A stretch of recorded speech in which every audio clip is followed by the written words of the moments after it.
Dear ladies and gentlemen, welcome back to the analysis of YOLENO TV. I'm glad you're well from wherever you're watching this channel. Now, the scramble for Jubilee Party has taken a different twist.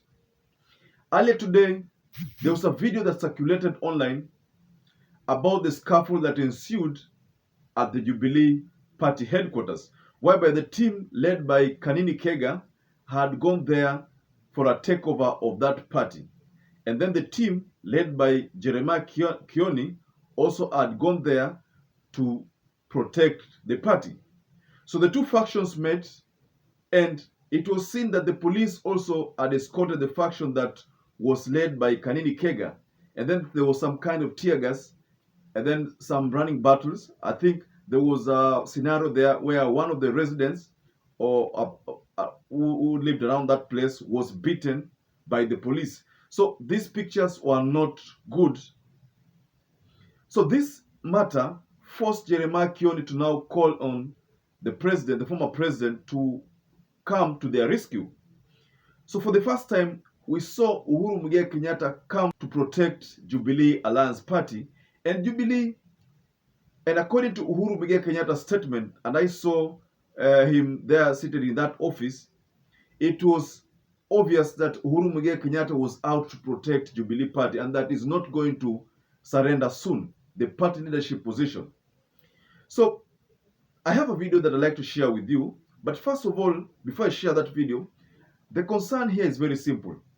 How does Kanini Kega, Sabini Chege, the likes of Waluke, and the likes of Aaron Kinen, how do they plan to be in a party whose party leader has different plans for the party?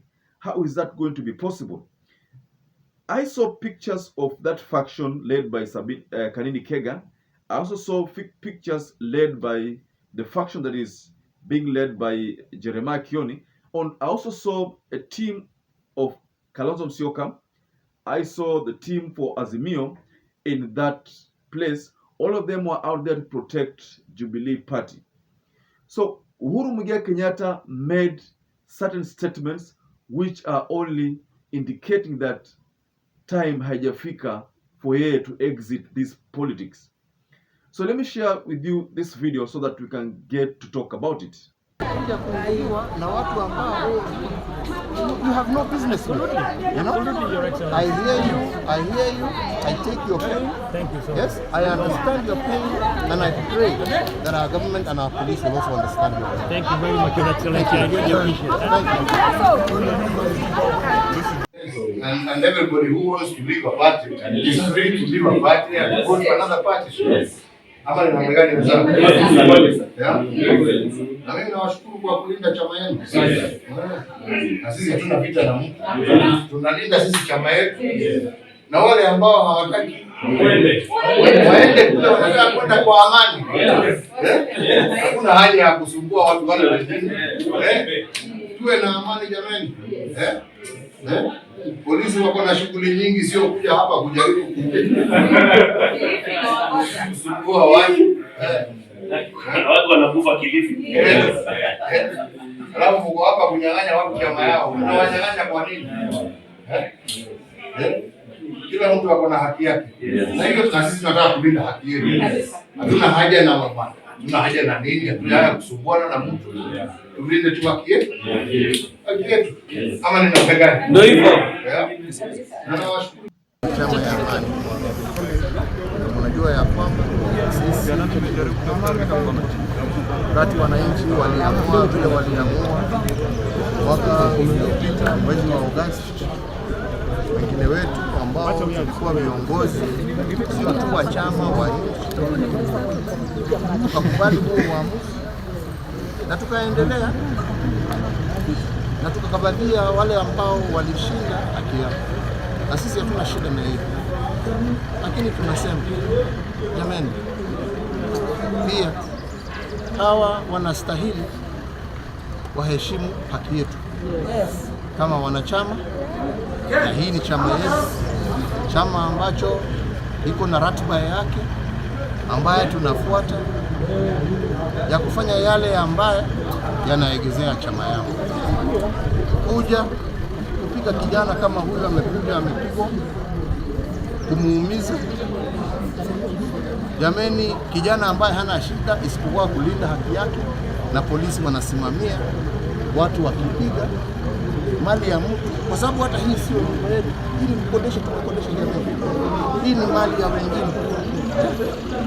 Kuna majirani mnawatupia tear gas ndio mchukue nyumba kwa nguvu. Hiyo sio haki, hiyo sio sheria. Mimi nawauliza maofisa wetu wa polisi, jameni, fuateni haki. Na tumewaona sasa mara mingi sasa mkienda barabara ya kukosa kufuata haki. Tendeni haki. Muliapa ya kwamba mutailinda nchi, mutailinda wananchi na mutalinda katiba. Tafadhali fanyeni hivyo na msikubali kutumiwa vibaya. Na waomba kwa heshima, kwa sababu mkitumiwa vibaya mwaelekea sasa kuja kuharibu. Sisi tunaheshimu sheria, sisi hatuna shida na sheria, lakini pia sheria yaundwa ndio ilinde wananchi. So from that video, whoever is still doubting whether Uhuru Kenyatta is part of Azimio, I think from that video, itabidi a change your mindset. Uhuru Kenyatta has told RUTO directly, achana na chama yetu, we respected the constitution and handed over power. You see, what Uhuru has said makes sense, because as the president back then, he had an option of not handing over power, but he chose to respect the constitution and handed over power. Uhuru has also weighed in on this issue of police being misused to beat citizens. In fact, if you listen to what Uhuru said in that statement, in his statement, you will realize that he was literally trying to say that he has seen the police mistreat Kenyan citizens in demonstrations. He couldn't mention demonstrations, but where else have you seen the police mistreat Kenyans?